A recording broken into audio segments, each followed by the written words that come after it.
Hello and welcome to The Menu, Monocle Radio's food and drink programme. I'm your host, Chiara Rimella. Coming up, we fire up the grill with Fernando Trocca, one of Argentina's most accomplished chefs. The three main legs from Sucre was the open kitchen, open fire, a wood rotisserie, and then the other one was the bar. So those three was the main heart of Sucre. Also in the programme, Mariella Bevan heads to coastal Wales to sample some produce straight from the sea. When we mix the seaweed with the butter and then with the lobster, or when we've played around with putting seaweed in brownies, or when you put it in crackers, it almost powers up the other flavours in there, and it kind of just really brings flavour to the forefront. Plus, we get a taste of Taiwan's best tea bars. All that here on The Menu on Monocle Radio.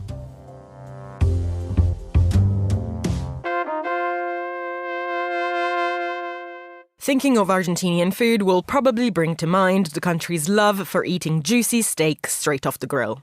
Known locally as asado, Argentinian-style barbecue is nothing short of a culinary ritual here.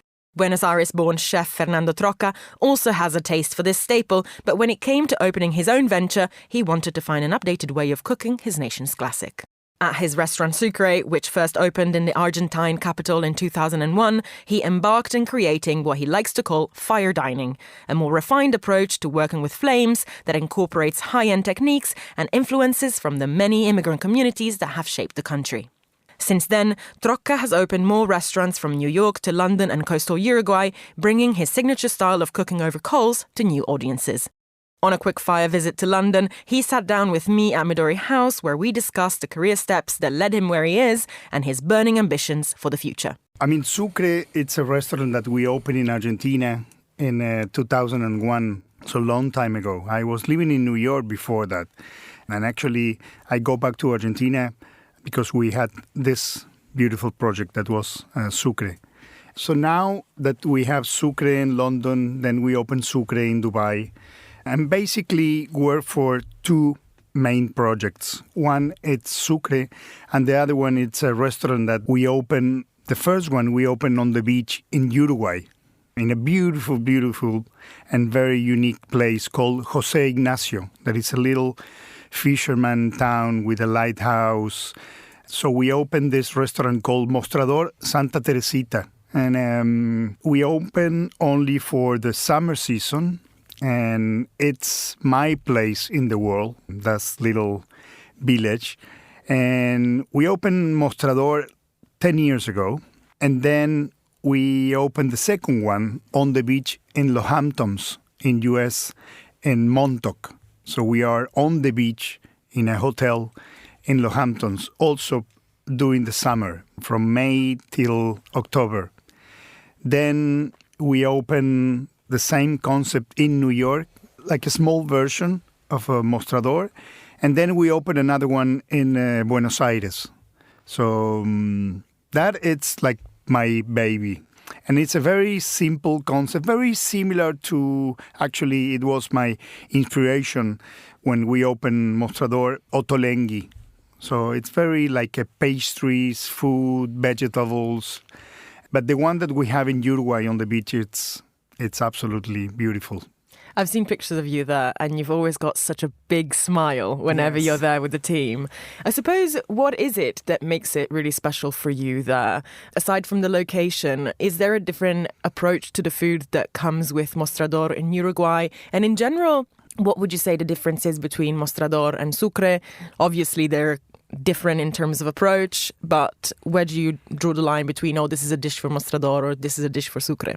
Mostrador, it's actually probably 90% vegetarian, and we are very, very focused on pastries. Normal restaurant like Sucre, for example, we have like 2 pastry chefs. In Mostrador, we have 7 pastry chefs. And we do, in Uruguay, around between 40 and 50 different types of pastries every single day. So we are very, very pastry-oriented. We open breakfast, lunch, and afternoon, and we close for dinner. So it's very unique, but it's much more casual. And I think that I love the one I love all of them, but the one in Uruguay, because I really like the team that we have over there, the people that we work with. I don't know, my son, the son of my partners, nephews, friends, son of friends, they work with us. It's like the beginning of people that they want to start in restaurant business. But Sucre is probably much more a proper restaurant. But they have similarities because we have like open fire, both of them. The one in Uruguay and Sucre, Buenos Aires, here, even in Dubai, we have an open grill and open fire. They are different, but at the same time can be similar. It's interesting that it should be so plant-oriented or vegetable-oriented, because if there's one thing that people make as an assumption about Argentinian cuisine, it's that it's quite meat-heavy. How do you feel about that? Do you think that there is room for people to discover a different side to Argentinian? And how wedded are you to asado? Yeah, definitely we are meaty, very, very meaty people. And myself, I'm very meaty. I mean, probably now I'm trying to eat less meat, but I think that the meat and the asado and it's part of our culture, and it's the way that we mix with people. Everyone, every weekend, we meet friends or family, and the excuse is the asado. So the asado is the way that we find to share the table, the food, the wine, the conversation. So it's really, really part of our culture. And everyone, not everyone, but most of the people have barbecues at home, even if the people live in apartments. So still very meaty, Argentina, but now it's a big room for people that doesn't want to eat meat, or they want to combine vegetables and meat, like it's my case. I love that your cuisine, Sucre, it has been described as fire dining. And I find that interesting because you do bring a really quite fancy take on the whole experience of open fire cooking.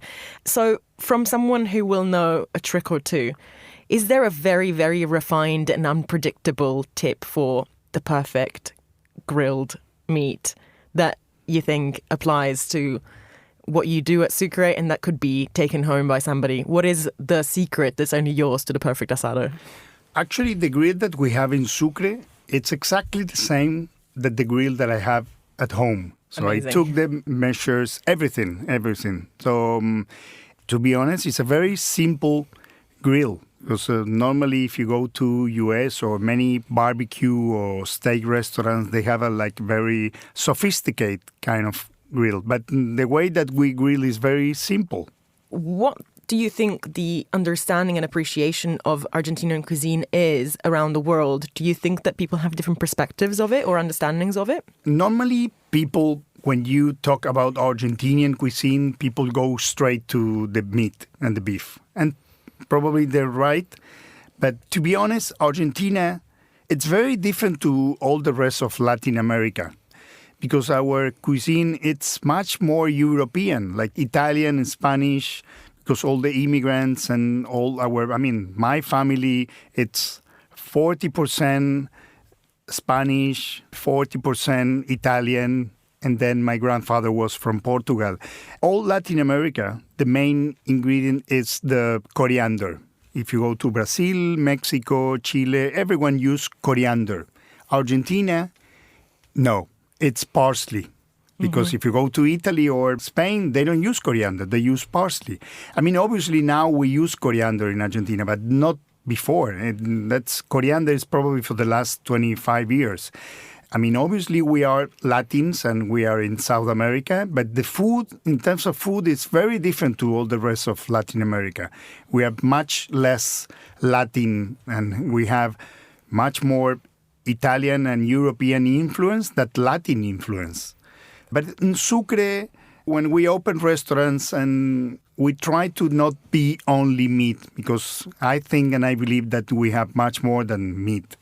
Obviously, Sucre opened in 2001 back in Buenos Aires. How have you had to adapt the restaurant as the years have gone past to keep it contemporary? And also, how have you seen the dining scene in Buenos Aires grow around you and change around you? It changed a lot. When we opened Sucre in Buenos Aires, Sucre was like a crash in the restaurant scenes in Buenos Aires. Like I say, I was living in New York, and at the time I was working in an open kitchen, and I was using an old French rotisserie. So when we decided to open Sucre and I go back to Argentina, I took those ideas to have an open kitchen, but at the time, 23 years ago, it wasn't common to have an open kitchen in Buenos Aires. Now, much more but at the time, it was not common. And I was crazy about the idea to use rotisserie, but the rotisserie that I was using in US was a beautiful French gas rotisserie. So I decided to do a wood rotisserie. And so Sucre, the three main legs, let's say, from Sucre was the open kitchen, open fire, that is very common, a wood rotisserie, that it wasn't common, and then the other one was the wine, that at the time the wine in Argentina became very trendy, so we decided to put a wine cellar in the middle of the restaurant. And then the other one was the bar, that actually also bar since it wasn't like now. It was not so many bars at the time. So Sucre, Buenos Aires, have a huge bar with a huge wall of alcohols and drinks. So those three was the main heart of Sucre. And then also the design of the restaurant. We built the restaurant from nothing, and it's very industrial, very high ceilings. So at the time, it was like a very new, in many ways, was in terms of decor, music, DJ, open kitchen, huge bar, the wine cellar in the middle. And now still a classic, because after more than 20 years, it's very difficult to keep them. But to be honest, Sucre, London, it's much more attached to the beginning of Sucre in Buenos Aires than now. Now, Sucre, in terms of food, Sucre, London, is much more close to the Sucre in the beginning. Much more simple, let's say rustic, and taking care of the ingredients. And how have you evolved as a chef over all these years? You know, you've been doing it for a while. Can you still keep learning? And where do you look to learn? Very good question. I mean, it depends. Sometimes I think that I lost my ideas and my inspiration, but then it's not true. I mean, the inspiration, it's in and out, and it's back and forward. And for me, I really like to travel, and I think that it's my big inspiration are travel, visiting different countries, different cities, different restaurants, going to the markets, meeting different chefs, books, obviously, magazines, everything. So I still try to, probably now I'm not in the kitchen every day like used to be, but yeah, I like to be like in contact with other chefs, with other restaurants, trying to look for inspiration. Fernando Trocca there, speaking to me in the studio at Midori House. You're listening to The Menu. From Hawaii to the UK, seaweed has been valued by humans for millennia. This slimy sea vegetable has been used to heal wounds, offered to the gods in religious ceremonies, and even served as a way to pay taxes in Japan.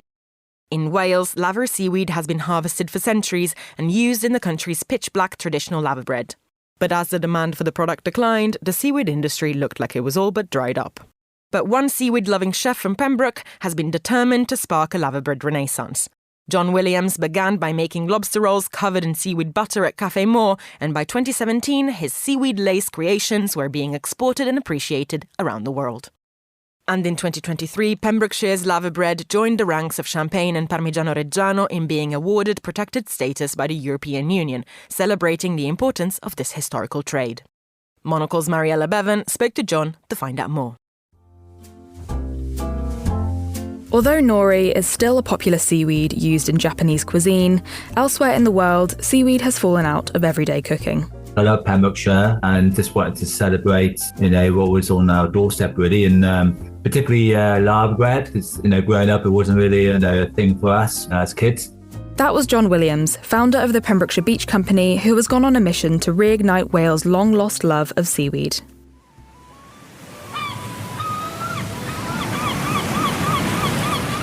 The first written description of lava seaweed being eaten was in Pembrokeshire in the 12th century by Gerard of Wales, a priest and historian, in his adventures around the country. Laverbread, known as the Welshman's caviar, has nothing to do with bread and is rather a puree made by grinding and cooking the lava. In the early 20th century, thatched huts were built on freshwater West Beach and used to dry the seaweed that was harvested by the women of Angle Village before being sent to Swansea to be made into laverbread. We've got the old seaweed hut overlooking freshwater West as a reminder of a bygone era, and that's always fascinated me, and that kind of inspired me to use laverbread and try and give it a little modern twist. But it's rich in vitamins and minerals, and it has a very unique flavour which will split people a bit like Marmite. But I think one of the reasons I hear why it is called laverbread is in the old days we used to grab the lava seaweed and put it between two stones. I used to do with wheat just to break it down and then cook it or ferment it. Bawalaw, they say in Welsh, is laverbread. We've taken from the sea far too long, and I think it'd be nice to start giving back to the sea. And the sea is like the biggest rug in the world where people can hide all their rubbish and crap, sweep it under the rug because no one sees what's happening under the sea. More and more research has been done, and it's fascinating, hearing about seaweed being the lungs of the world, and they're producing 70% of the world's oxygen.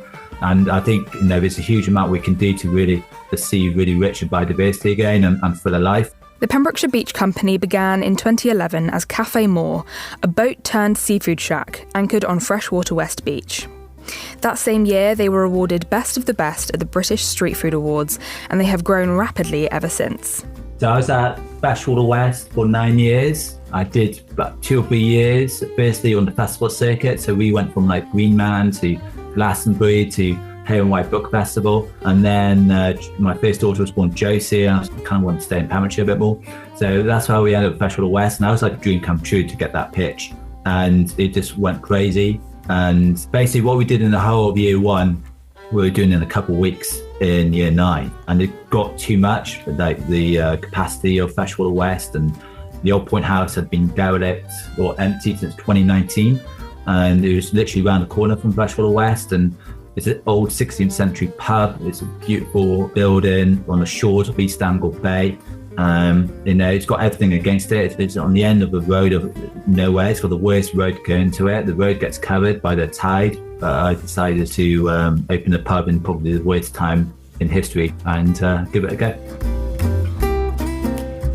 When we mix the seaweed with the butter and then with the lobster, or when we've played around with putting seaweed in brownies, or when you put in crackers, it just brings that extra depth of flavour. And it's not, sometimes you put too much in. I love seaweed, so I can handle a lot, but if you just put a touch in there, it almost powers up the other flavours in there, and it kind of just really brings flavour to the forefront. In 2016, Jon and the team were asked to represent Wales in Japan, cooking lobster rolls drenched in Welsh sea black butter. But they weren't the first to bring lava seaweed to Japan. In the 1950s, production of the Japanese lava seaweed was at risk of dying out, but thanks to the research of a little-known phycologist studying Welsh lava, the industry blossomed. And there's a statue of Mother of the Sea, who is Catherine Drew Baker, and she's the one who saved the Japanese nori or seaweed industry, and she did that by studying Welsh lava back in the 1920s or 30s. Having played around with flavouring butter, brownies and other treats, Jon and the team ventured into the world of rum in 2017.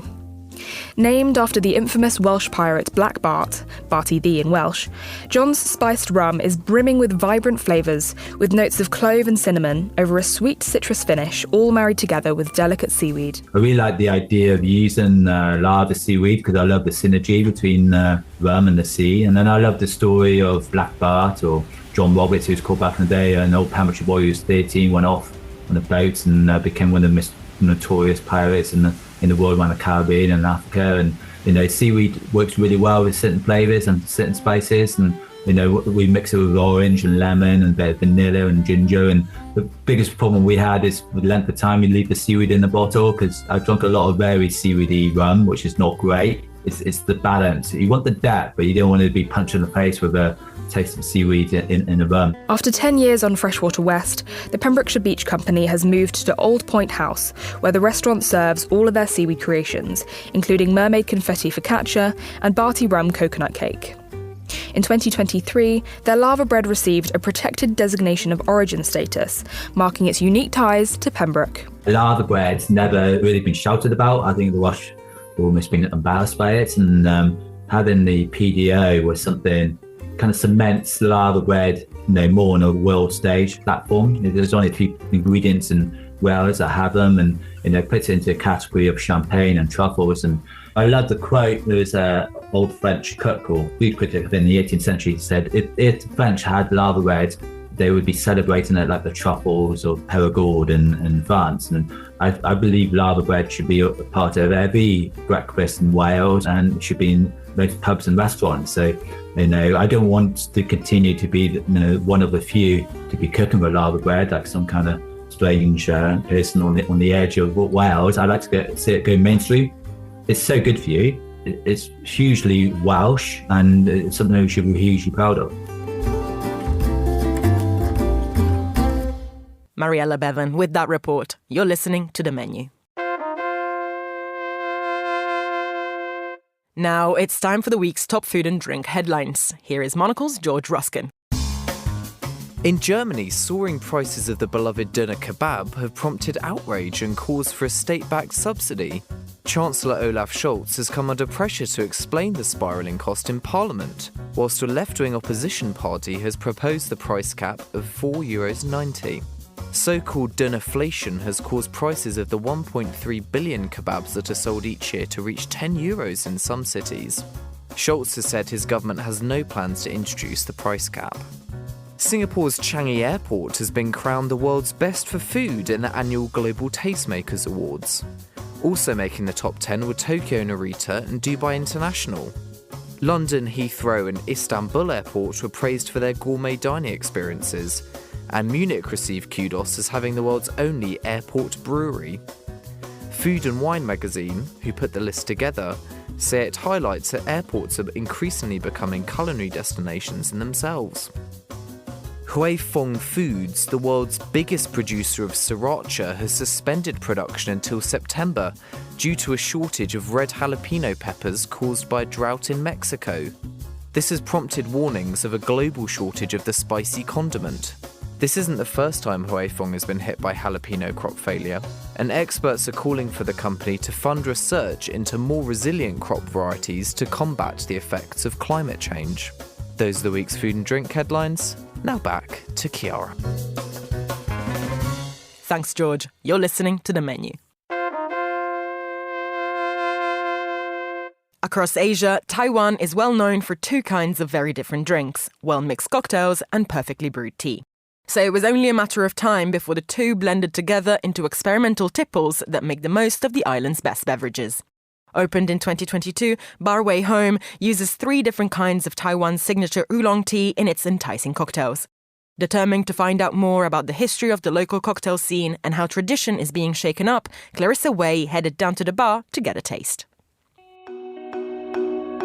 Taiwan's bar scene, a vibrant force in East Asia, traces its roots to the 1960s.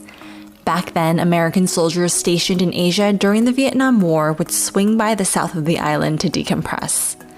A series of bars popped up all throughout, specifically to cater to these foreign clientele, and were stocked with rock and roll, beer, and basic cocktails. For the longest time, these bars were considered niche establishments, because for locals, most of the drinking in Taipei happened in restaurants. This all changed in the mid-2010s as bartenders who trained abroad came back to Taiwan and started making bespoke drinks. And lately, there's been another transformation in the cocktail landscape. Bars are finally looking to local and endemic ingredients and putting their own twist on the classics. This is Kathy Huang. She is a nightlife enthusiast who has been keeping close tabs on the bar scene for the last decade. In the past, I remember before 2016, before moving back full time, we would go to a bar and then the classics would not be done very well. Bartenders now, I think because you have a lot of bartending competitions, overall the base level quality from bartenders have gone up. It's experimenting with different types of teas, especially the local. There's anything from jingshen to oolong, like the different types of roasts that can really, the flavors can really be emphasized when it's in a cocktail format. One bar really honing in on tea cocktails is Bar Wei Home in Taipei. Opened in 2022 with dark wood finishes, they have a wildly creative menu with an emphasis on 3 types of oolong tea. Oolong is a specialty of Taiwan, a partially oxidized tea that's somewhere in between green tea and black tea. It's not as grassy as green tea, but isn't fully fermented as black tea. There's a wide variety of oolong on the island, and Bar Wei Home features 3 of them. Tie Guan Ying, a dark roasted oolong akin to coffee. Jingshen, known for its milky but floral flavors. And Oriental Beauty, with a maple syrup-like roundness to it. My friends Hugo and Kenneth, who supply the bar with gin under a brand called KKI Spirits, are here at the bar with me.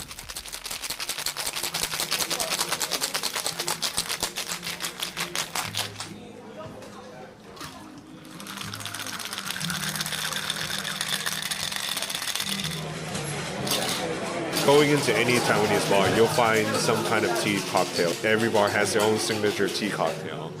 We're here at Bar Wei Home. It's one of the new upcoming bars in Taipei. When I first came, it was like 20 years ago. It's basically just bars, just like beer, really easy gin and tonics and stuff like that. So there wasn't much there in terms of the scene. Most recently, there's been a push for tea-infused cocktails and tea liqueurs, tea gins, tea everything, because Taiwan tea is very well known in Asia. I think here in Taiwan, because tea is a very integral part of food and culture here, so it's only natural that tea kind of slips into the whole cocktail scene. A lot of these bartenders here in Taipei, what they'll do is they'll infuse vodka with tea, or they'll infuse gin with tea too. We order a cocktail called the Firefly Martini. The menu says it has oolong-flavored gin, sake, Tie Guan Ying liquor, and honey. Now, a basic martini is made with gin and vermouth. But here it seems that the Tie Guan Ying liquor is used in lieu of vermouth. Hugo breaks it down for me. So, John made this Firefly Martini using our oolong mellow flower gin with sake. And because our gin, the body is rice-based, so you can taste a hint of rice. He made this Tie Guan Ying tea liqueur with sous vide technique. So it has this very clean Tie Guan Ying distinctive flavor in it. Because Tie Guan Ying is like more roasted, so you taste it more in the front. And the oolong comes in the back end. And this honey flavor is, usually they use London honey. This Firefly Martini keep the signature of martini flavor, but also blend with this front Tie Guan Ying flavor and the back oolong flavor out of it. Bartenders in Taiwan use tea as an accent or an undertone. It's not supposed to be overpowering. It's embraced because it is a versatile ingredient that pairs well with a wide variety of spirits. Also on the menu, Tie Guan Ying liqueur with plum wine and gin, or tea liqueur paired with whiskey. The tea liqueur is made by sous vide the tea leaves in vodka, which really draws out the flavor. I asked Ken if there are any challenges with working with tea. Yeah, the color. Because when it comes to cocktails, you never really want to serve a brown-looking mixture that's cloudy. So sometimes they do the consommé technique as the French cooking to purify and clarify the cocktail. Or they'll use a distilled spirit with tea inside, like Ken and Hugo's gin. So I work with a lot of small-scale farmers and also sustainable fishermen. So for about 6 to 7 years, So when we start to doing the R&D, I'm thinking maybe we can put some of the special flavor into it. The teas they use is an oolong sourced from Hualien, a county on the east coast of the island. It's added directly into the base spirit during the distillation process. So it's a very beautiful hill, and they grow very good tea. And because it's grown organically, so they have this insect to bite the tea leaf, and tea leaf will produce a special chemical as a weapon to repel those bugs. But it turned out that when they fermented it, it can come this honey flavor. So tea has a very wonderful body. It has mouthfeel, it has tannins, it has bitterness. And so it can really complement a cocktail, because in terms of when you think of cocktails, there's sweet and sour. Those are the prevalent flavors. But then there has to be a body to it too. So it fills in that little void that you can really play around with. Tea is just a new, exciting part of Taiwan's identity. I asked Ken and Kathy what else sets Taiwan's bars apart from other East Asian hubs. Ken says that while Japan might also use tea in their drinks, they mostly focus on green tea, not oolongs. Because Japan, they don't have oolong tea. It's like middle fermented and middle roasted. They either have like matcha or they have jiancha. Jiancha, or sencha, is a type of vibrant green tea known for its grassy, buttery notes. Kathy tells me that the drinking culture in Taiwan is entirely different. It's probably more affordable to drink here, even though the prices also have gone up. It's quite noticeable. Rightly or wrongly, I do see bars incorporating a lot of Taiwanese ingredients like fruits or tea or, some of the herbs that are local to the island here. Not all of them taste good, quite frankly, so it depends on, do you buy the story or do you want something that tastes good? But I definitely do see that as part of the scene. And it's great because that means like we've kind of, overall industry is evolving and we can now innovate and call something our own. Clarissa Wei with that report. And that's all for this edition of The Menu. Remember that we are back with a new episode again on Friday at 2000 London time. That's at midday in San Francisco. Also, don't forget to tune into our spin-off show, Food Neighborhoods, for a tour of some of the world's tastiest destinations. I am Chiara Rimella. This program was produced by Monica Lillis, and our sound engineers were Mariella Bevan, Tamsin Howard, and Flynn Simons. Thanks for listening, and until next week.